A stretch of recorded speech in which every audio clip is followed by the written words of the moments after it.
In this episode, gather around everyone. I'm going to tell you a story. Well, okay, I'm not actually going to tell a story. Instead, I'm going to tell you about storytelling and how to weave it into your marketing. But first, some quick updates from all around the world of digital marketing. Let's enter the news cycle.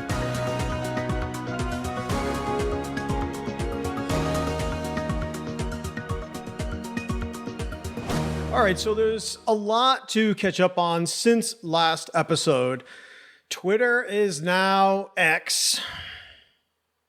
Yeah, you can sense how excited I am about that. It seems to be that continued effort of Elon Musk to truly tank that platform, renaming a company something that he doesn't even have copyright or trademark to. This is something that probably may affect you or has already affected you. One of the many things of this switch over to X. He's annoyingly paywalled TweetDeck.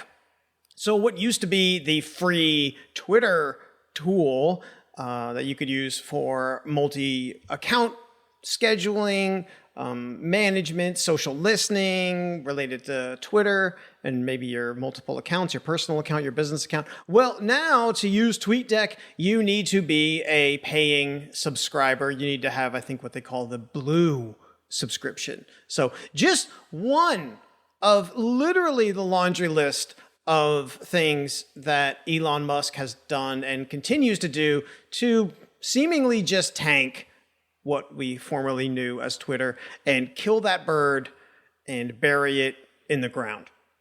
Meta also launched Threads right out of the gate. Oh, excitement was high. Do we have a Twitter X killer on our hands here? Looks like it. Looks like it. Oh, the chat was intense for that week when it launched. And now the daily users after a week just completely bottomed out. So we'll wait and see what is happening with Threads. If you are a listener to this show, that probably means you're trying to stay ahead of some of these digital marketing trends for your business. And my advice to you as it relates to Threads and the seeming assassination of formerly Twitter is that you still wait a little while. Now, Threads is connected to your Instagram account. So a lot of times for a lot of businesses, I think a good recommendation is to at least go on and secure your handle, even if for now you don't do anything with it. But Threads, just like Twitter, X, or Facebook, or Instagram, is a new content mouth to feed. So before you just jump right into it and task your poor social media manager with another platform, you need to do some extensive research looking at what is happening on Threads, okay? And that is evolving and changing over time. The one thing that I have seen that the users seem to really be loving about Threads is image quality. So ironically enough, is Threads going to be the platform that brings back what we loved about original Instagram? I don't even know what the hell is going on anymore in social media. We have Instagram, which is really just about video, vertical video, to compete with TikTok. But then they launched Threads, which is maybe a Twitter competitor, but it has really good image quality. So therefore, it's like old Instagram. Everything new is what was old, and everything old is new again. And finally, Google Analytics, Universal Analytics is done. And GA4 is here. Now, if you are like pretty much every single one of my clients, you have no idea what to do about this. So Google Analytics, the former product, the product that if you know anything about Google Analytics, it's what you interacted with. It's called Universal Analytics. That stopped reporting, stopped collecting data in July. Now, I think they've pushed that back a little as I record this. We're in mid-August, and I still think they're kind of like giving it a little bit of a push. But for all intents and purposes, it is not a fully functioning platform anymore. You have to switch over to Google Analytics 4. Now, the big difference is Google Analytics 4 takes into account what I would kind of call the modern browsing scenario. So it does a better job of being able to track traffic across mobile, on a website. If you have an app, being able to track it in there, right? However, GA4 is a completely different product. If you spent even just a little bit of time inside of Google Analytics, Universal Analytics, switching over to Google Analytics 4 is not going to be intuitive at all. I have spent hours and hours and hours in it myself trying to navigate it to produce the same types of reports that I had inside of Universal Analytics. So I do have some content inside of the Marketing Clarity community on how to install and set up your Google Analytics 4. So if you're not a member there, it is a free community that I run. There is a link in the description of this podcast. I definitely recommend that you join that community because I do have like a walkthrough post in there about how you can set it up. Okay, I watched many YouTube videos, and I even share some of those in that post, the ones that I found particularly useful. Okay, those are some of the highlights from the digital marketing world. So now, as promised, I want to talk to you about storytelling and marketing. This episode is sponsored by Ecamm for Mac. With Ecamm, you can easily record, edit, and stream high-quality video content for your website, social media, or even those virtual meetings. Whether you're a content creator or a business owner, Ecamm has everything you need to make your video content stand out. Ecamm's powerful features include multi-camera recording, screen sharing, virtual backgrounds, and broadcast quality graphics. It's what I use to make my videos look professional, and you can do the same without having to buy any expensive equipment. It works with your existing webcam. Plus, with its easy-to-use interface and seamless integration with popular platforms like Zoom and Skype, you can focus on creating great content without getting bogged down by technical details. So why wait? Sign up for Ecamm today and start creating video content that will elevate your brand and engage your audience. Tap the link in the episode description to try Ecamm risk-free for 14 days. So here's the deal. Data has made us lazy. We talked about this in the last episode where I had guest Jeff Greenfield. We talked a good amount about this, how the modern, I'm using air quotes here, the modern digital marketer has become very reliant on data, very reliant on the current ads structures and systems, where they are able to target and overly index people purely for conversion. Buy, hey, buy, let's get them, let's buy. And as discussed in that episode, which again, if you haven't listened to, I highly recommend you go back and listen. We talk about, Jeff brings up how if you are spending all of your money exclusively or mostly at the bottom part of the funnel, you run through that, you exhaust that audience, and then your ads have to work harder, your conversion becomes less efficient, and you are not refilling your funnel by putting people back at the top. Everyone's trying to build customers instead of building relationships. That is the problem, okay? Now, I understand that if you're a small to medium-sized business, you may not have a sophisticated ads or remarketing strategy. That is okay. This is still an incredibly important topic because this technology shift can benefit you. And when I say technology shift, what I'm talking about is the move to a cookieless web. That should happen this year, 2023. And it is going to shift a great amount of how digital ads and how customer data is handled, is utilized, and can even be targeted, right? So cookieless web is going to fundamentally transform at least the ad landscape as we know it. It doesn't mean it's, oh, there go digital ads, they're done, we're never going to see this again, right? That's not what's going to happen, but it's going to be different. Now, you may have less resources than a bigger company, maybe even less resources than a competitor, right? But no matter how many resources, if you are the only resource, you are the best author of your business story. And that is why this is really important that you pick up what I'm putting down here.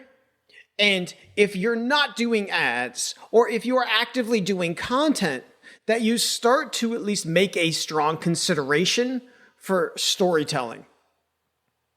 Now, you may be asking yourself, how do I tell my story to my customer audiences? Now, you probably didn't call them your customer audiences. I'm calling them your customer audiences because we're talking about current customers, prospective customers, maybe even customers that left, but you want to win them back, right? Those are your customer audiences.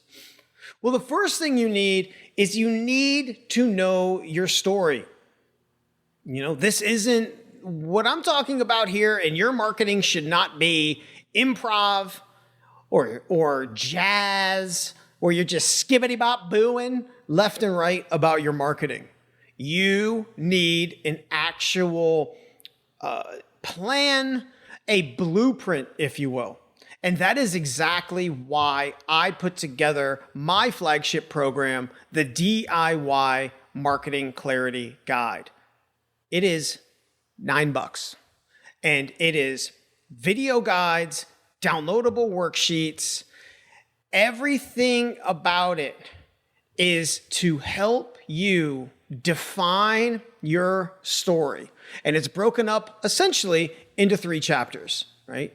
Being able to tell your brand story, being able to tell your customer story, and then being able to really understand and share relevant your content story. So it is company, content, customers. Those are the 3 parts. And every single section, like I said, video guides, downloadable worksheets, all kinds of valuable guidance that I have worked with dozens and dozens of small to medium size, and even large businesses, candidly, have run through this program and have just raved about how transformational it is. So again, it's $9. If you have no type of blueprint, let's start there. There's a link in the description. You can check it out. Now, related to storytelling, I came across this Adweek article, and it talked about tailoring storytelling to different generational cohorts and how that's really crucial in effective marketing. Understanding psychological nuances and preferences of each group, and how that helps create memorable narratives that actually resonate. And I think that's also about narratives that provide value. As a content-first marketer, I am always thinking about, the content that adds value to my customer audiences, right? So is this something that can help a prospective customer, a current customer, someone who's gone away, right? Is this content that adds value to them? And then therefore, by adding value, they attribute said value to me, my company. So This article in Adweek also talks about how storytelling engages more brain regions than just presenting product information. So watching a story, it's firing off a lot more synapses. It's getting deeper in the brain folds. Ooh. Brain folds sounds kind of gross. But even telling this story, probably now that you've heard me telling this story, this is so meta right now, of brain folds, you're like, oh, I'm going to remember that storytelling actually is impactful. Or you're just threw up in your mouth, which will also make you remember the impact of storytelling. Now, the other piece of this is age and emotional intelligence and how this tends to increase with age and how that affects storytelling preferences.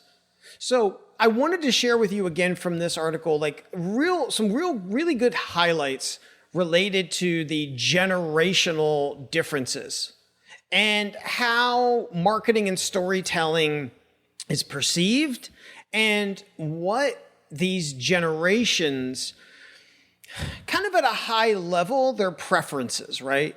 I mean, now obviously we're painting with a relatively broad brush here, but I think this is helpful, assuming you go through the DIY Marketing Clarity Guide and are able to then define and understand your different audiences. And then when you look at your customer demographics or your customer audiences, and you can ascribe some amount of they are generally this age range, this information can help you when crafting content that is telling stories. So let's start with the boomers. Baby boomers, born 1946 to 1964. They respond well to emotionally driven narratives, nostalgic elements, and linear storytelling. Linear storytelling clearly being beginning, middle, end. So that could be problem, solution, call to action, right? Like that standard setup, simple. I don't have to think about it. This isn't like a Christopher Nolan movie, a mind bender. This is a very clear story. And I think the other thing here is too, nostalgic elements. While this talks about boomers really loving nostalgia, I kind of feel like that's a powerful thing across the board. Then we have the Gen X. And they are born from 1965 to 1980. They value independence, overcoming obstacles, and transformative product narratives. So that is really talking about a, problem, solution, end state, right? So how your service, your product has transformed or can transform someone's life, okay? Then we get to the millennials. I think everyone tosses the term millennials around for just anyone that is, I don't know, probably from like 19 to 30. But their actual range is 1981 to 1996. They embrace inclusivity. Social responsibility is important to them. Authenticity. And value-based storytelling. So this is the type of storytelling where, sharing if you have community involvement, sharing even employee stories about what they do at your company, right? Value-based storytelling, what you as a company stand for, why. Maybe there's even a story tied to that, right? So this is, again, millennials. I think everyone just throws around when there's just a young person that candidly is annoying or whatever. Millennials. It's not accurate. 81 to 96. Gen Z is where we start to poke into the 2000s. Gen Z is 1997 to 2012. They seek personalization, short form content, social consciousness, and authentic narratives. So this is actually really interesting with Gen Z, particularly the short form content.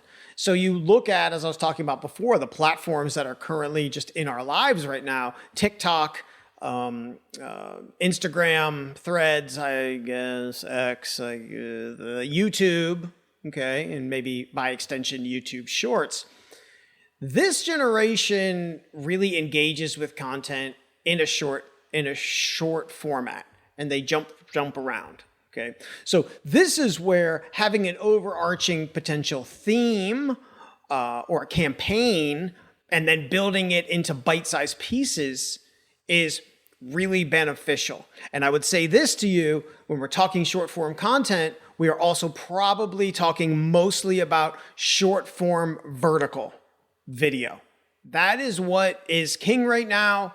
So if you have a customer audience that includes Gen Z, TikTok, Instagram Reels, I guess by extension Stories, those types of things, YouTube Shorts, these are probably the best playgrounds for you. And the nice thing about Gen Z too is authentic narratives. So this is something that is really good for those of you out there who are solopreneurs, small business marketers, and you're like, I don't have a professional videographer. Guess what? Gen Z doesn't really give a F. They don't care if the video looks like it is a movie production, you know? Now, if you have the ability to add some graphics and slick things to it, okay, great. But it's not a necessity. They are really big on that authenticity. So this can be something you just shoot with your phone and you share. And even if you flub, whatever, get it out there. I talk about this a lot, but it is absolutely very true with the Gen Z audience. Don't let perfection get in the way of production. So before we end this episode, I wanted to share with you something from my Digital Marketing Toolkit. There's a whole section with There's a whole section with sections. That doesn't make sense. There's a whole space with sections based on SEO, video, content creation, AI, all that stuff inside the Marketing Clarity community. Again, it is free. I recommend you check it out. There is a link in the description for this episode. Today's tool from the old Digital Marketing Toolkit is really something that's going to help you with your productivity, particularly if you are one of those solopreneurs or a digital marketer. And the tool is a Chrome extension called Session Buddy. Now, if you're anything like me, you kind of pivot from task to task. So it might be writing a blog and then recording a podcast, or maybe even editing and uploading a podcast, or looking for information or news, doing email, that kind of thing. You have these very specific types of tasks, and almost all those things now are based purely online. And so what I hate to see, this is maybe a lot of you, are the when someone shares their screen and they have 300 tabs open, my brain explodes. Session Buddy, what you can do is you can set a certain amount, or you can set certain tabs. You say, okay, again, let's just say for my day-to-day, I have my email tab, I have my ChatGPT tab, I have Feedly, I have here, let me go look actually over here. Oh, Ahrefs, I have my community tab. You can load those tabs, and then Session Buddy lets you save that tab group. So then you can load it anytime.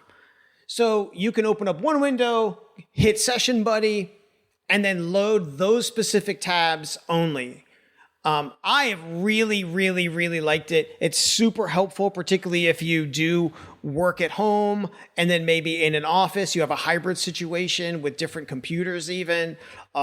It's really helpful because it's a Chrome extension. When you save this tab grouping on any browser that you're logged into, you can just load them back up again, right? So maybe if you're going to do, okay, I'm going to go into, and I often do this, like SEO deep dive. All right, well, here are my SEO tools. I need Google Analytics. I need Search Console. I need Ahrefs. I want my blog open, perhaps. I want Google open. You can save that tab grouping to Session Buddy and then load it at any time. So I really love it. I think it can really help your productivity. So check it out. And of course, if you have other things that you use, I always love to hear about new tools and things like that. You can drop them inside the community. You can send me a message, or I suppose you can, I don't even know. I was going to say you could tweet at me, but wherever you want to message me at Ross Hero, because I just don't know how I feel about Twitter/X. But that's a topic for another discussion.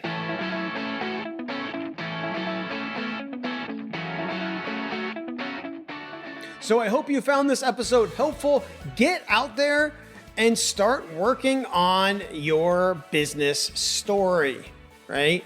It can be through your everyday content. It can be through an ad. Just start working on it, because like any story, you're going to need to probably go through a couple drafts, right? And share it out there. See what works, see what doesn't. So until next episode, until next time I talk at you, see you, chat with you, I encourage you to keep pedaling.